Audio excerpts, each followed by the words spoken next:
राजस्थान में community health officer यानी CHO पद के लिए जो भी उम्मीदवार शॉर्टलिस्ट हुए हैं, उनके लिए एक बहुत ज़रूरी अपडेट आया है। तो अब सिलेक्शन प्रोसेस का अगला स्टेप क्या है और उसके लिए करना क्या होगा, चलिए इसी को समझते हैं।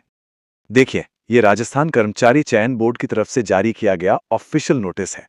तो जो भी जानकारी हम यहाँ पर डिस्कस कर रहे हैं, वो पूरी तरह से इसी दस्तावेज पर आधारित है, यानी कि एकदम भरोसेमंद है। तो सबसे बड़ा सवाल यही है कि इन 5,578 सीएचओ पदों के लिए जिन उम्मीदवारों को शॉर्टलिस्ट किया गया है, उन्हें अब ठीक-ठीक करना क्या है? चलिए इस पूरी प्रक्रिया को एक-एक करके समझते हैं। तो भर्ती प्रक्रिया के अगले चरण में क्या होने वाला है? सबसे जरूरी बात ये समझना है कि शॉर्टलिस्ट हुए कैंडिडेट्स को फौरन कौन से कदम उठाने हैं। तो अगला स्टेप है डॉक्यूमेंट वेरिफिकेशन का।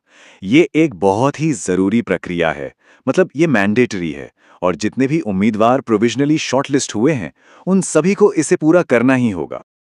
अच्छा, इस वेरिफिकेशन प्रोसेस के लिए ना एक बहुत ही इंपॉर्टेंट ऑनलाइन फॉर्म भरना होगा, जिसे स्क्रूटनी फॉर्म कहते हैं। चलिए जरा जानते हैं कि ये फॉर्म है क्या और इसे कैसे भरना है।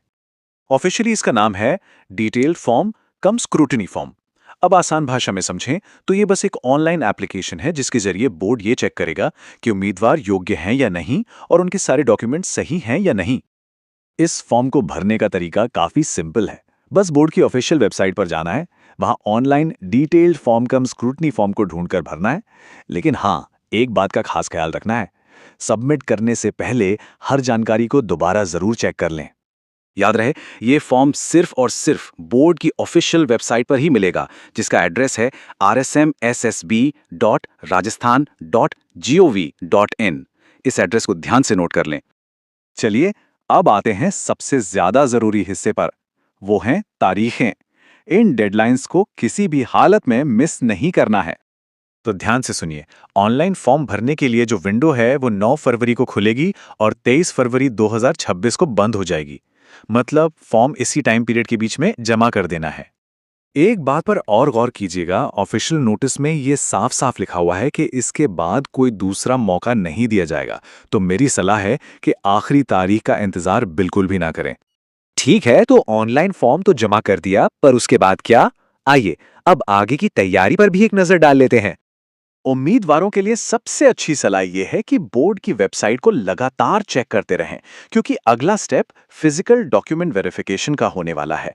तो बेहतर यही होगा कि सभी ओरिजिनल डॉक्यूमेंट्स और जितने भी जरूरी कागजात हैं, वो सब अभी से तैयार करके रख लें। ऑनलाइन फॉर्म भरने के बाद बस आगे के निर्देशों का इंतजार करना है। चलिए अब तक की जो भी जरूरी जानकारी है, उसे फटाफट एक फाइनल चेकलिस्ट के तौर पर फिर से देख लेते हैं। तो सबसे जरूरी काम है डिटेल्ड स्क्रूटनी फॉर्म भरना। इसे भरने के लिए rsmssb.rajasthan.gov.in पर जाना है और इसकी आखिरी तारीख है 23 फरवरी 2026। ये 3 बातें सबसे ज्यादा जरूरी हैं। ऑनलाइन फॉर्म तो सबमिट हो जाएगा, वो तो ठीक है, पर असली सवाल तो ये है कि क्या अगले स्टेज के लिए सारे मुख्य दस्तावेज तैयार हैं? क्योंकि समझदारी इसी में है कि इसकी तैयारी अभी से ही शुरू कर दी जाए।